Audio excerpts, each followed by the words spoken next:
Welcome to the latest Ticker TV interview. I'm Donald Leggatt and I'm joined today by Bert Monro, CEO at Cora Gold. That's ticker Cora, C-O-R-A, a West Africa-focused gold company.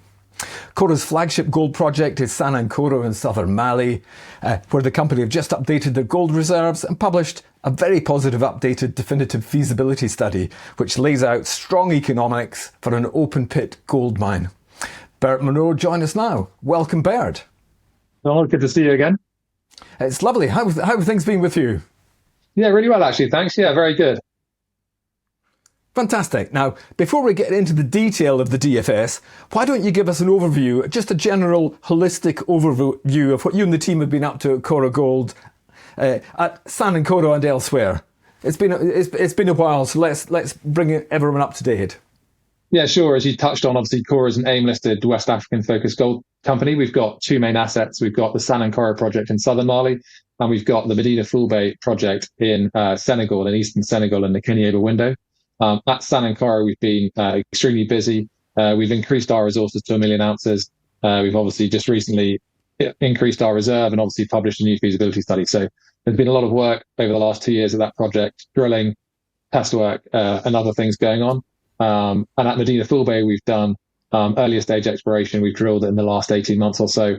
We've increased the size of the discovery there, and we've continued to work on the ground. So we've been really busy since we last spoke. Okay, let's focus on Sanankoro for now.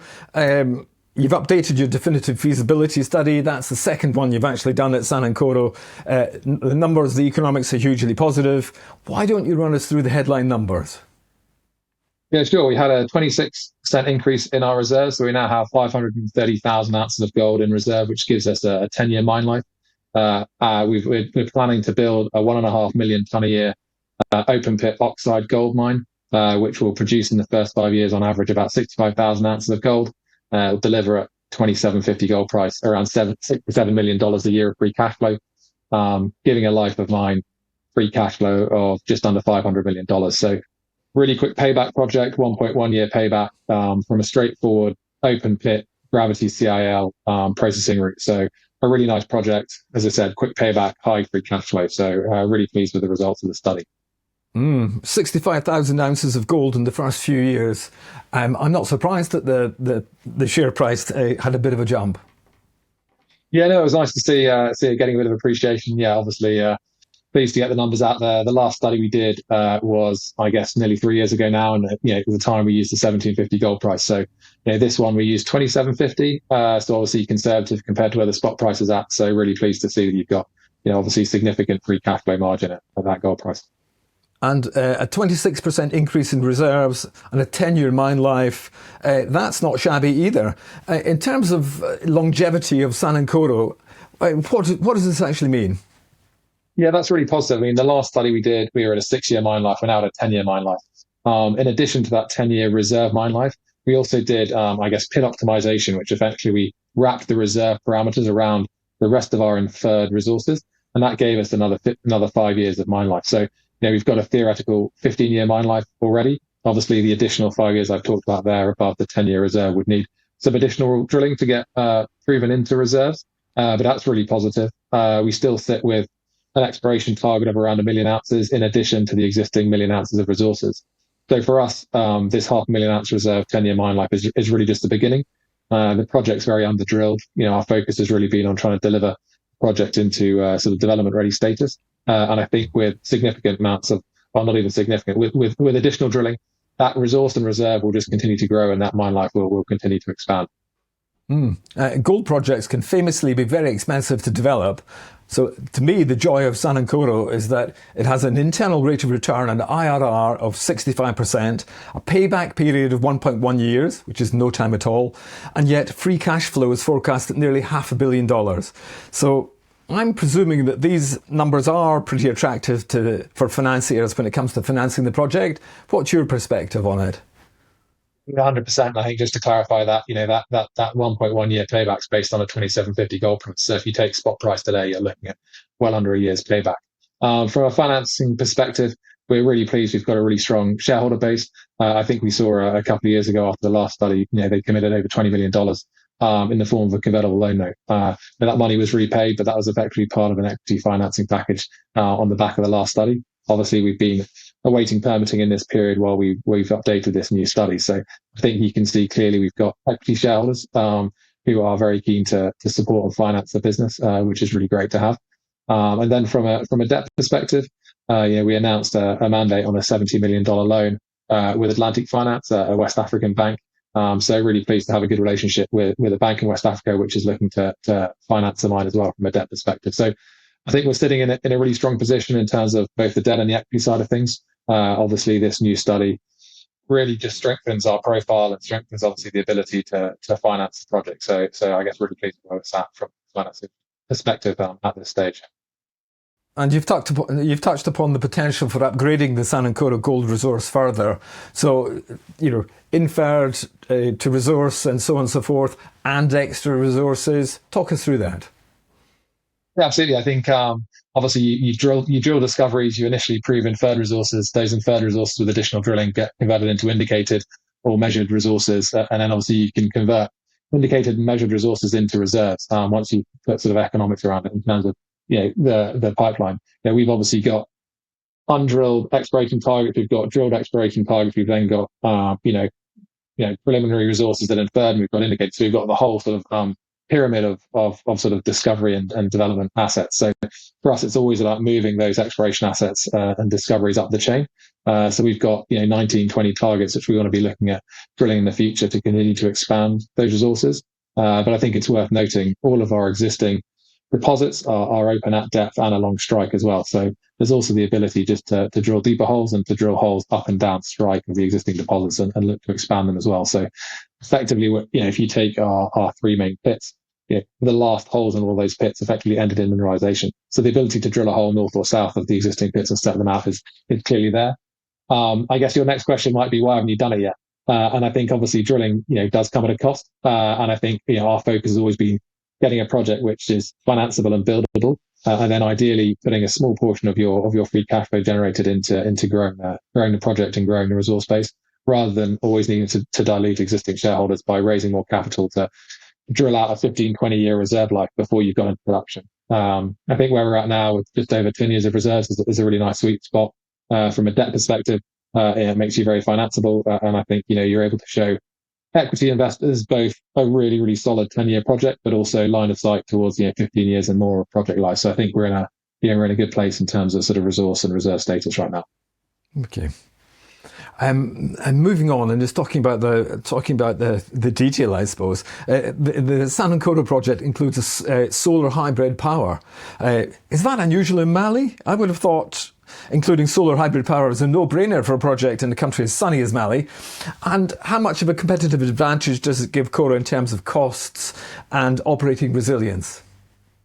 I mean, it's becoming more and more common. I think, obviously in the last 5 years or so, it's been growing significantly. I think there was a period where, some mine lives where they hadn't done it at the outset. They needed to show a certain amount of years of reserves before they could justify putting in place the solar. So I think for us starting a new project, it's obviously, as you said, it's a complete no-brainer to do it.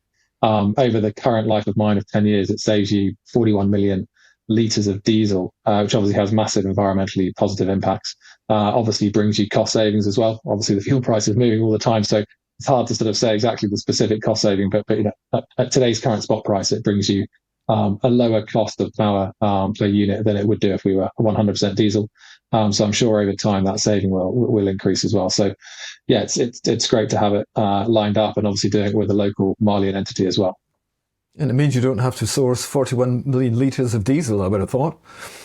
Yeah, 100%, exactly. So look, obviously there's going to be diesel generators there, and the way the system will work is you're predominantly running off solar in the day. There's a battery element as well, and then you'll run diesel generators through the night as it stands. Let's turn to the 2023 mining code, which has clearly influenced both capex and operating costs on the project. Talk us through what it means in terms of the detail, and how confident are you that the Sanankoro project remains robust under Mali's evolving regulatory framework? Yeah, the new mining code in Mali was obviously a significant body of work. I'm sure lots of people listening will have followed that a number of operating miners have been moved on to the new code. I guess it had a number of implications for operating miners and for guys like us building. It led to some some design changes to the project as well, which had an impact on the capex, particularly to do with the TSF. I think the most significant aspect from an operating perspective is the local content law. It was something we were very focused on in the last study, which was making sure you hired the highest amount of local employees and used the most amount of local contractors that you could. But really that just put into law and set regulations and numbers around that specifically. So it was something which we would have achieved actually in the last study, but obviously just put into law the fact that you needed to achieve it. I think the most significant aspect on the study ultimately is it comes with a higher royalty rate. We set out in the press release it adds at a $27.50 gold price around $290 per ounce for the all-in sustaining cost. So it's obviously a significant impact on the operating cost, but ultimately I think it's something that we've seen right across the board across West Africa. So it's not a Mali specific thing. I think you've seen a lot of countries look to increase royalty rates and other taxes, particularly in a very strong commodity environment. So for us, I think it's a testament to the project that you're still generating quite that much free cash flow when you've had a close to $300 hit to your AISC due to higher taxes and royalties. So I think for us, you've got to work with the government and you've got to have a positive impact. So I think I'm really looking forward to building the project. Really looking forward to really making the most of it. Really. So Sanankoro is the flagship project, but you mentioned another one in Senegal. Talk me through the portfolio, why don't you? Absolutely. So, as I said, Sanankoro, it's made up of 5 contiguous permits. So it's a big area down at Sanankoro that we've got. But we also have Medina Fulbe. So Medina Fulbe is in what's called the Kenyeba window, which is right on the border of eastern Senegal. It's arguably been the most prolific gold belt over the last 30 years across Africa. Our project sits, within touching distance of a number of sort of world-class operating mines, which is great from a neurology perspective. We've drilled it relatively recently. 60% of those holes or more hit mineralization. We think we're onto a really large mineralized system there. Whenever we go into exploration there, we're always finding gold. I think for us, it's really about obviously having the budget and putting the money into drilling it and really developing that asset. I think our geologists are certainly extremely excited about it and think there's huge potential there.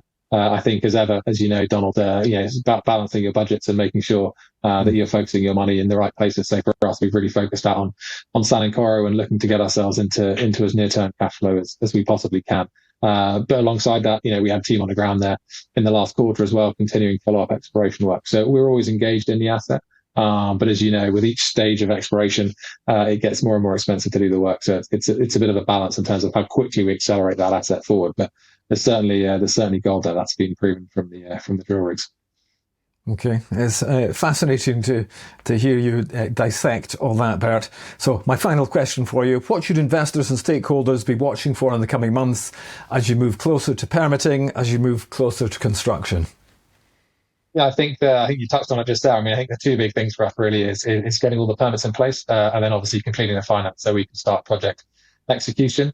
In terms of being ready, we feel we're ready. We've strengthened the team. We've hired some good guys already with excellent construction experience on the team. We've already got the environmental permit in place.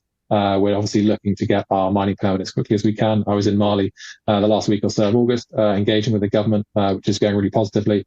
Obviously, they're pleased to see this new study out and are obviously looking to engage with them and as quickly as we can to get that permit in place. Obviously, alongside that, concurrently, we're obviously engaging with shareholders, investors, and with Atlantic Finance around, making sure we can fully finance the project as quickly as we can with the permit in place. So I think those are the really 2 key milestones, and then obviously clearly breaking ground and starting construction, which we're all looking forward to doing. Okay, thank you very much indeed for joining us today, Bert Monro, CEO at Cora Gold. It's been a few years since we've spoken. That was a complete joy and a pleasure. Thank you for bringing us up to speed. Thank you. Not at all. Thanks very much.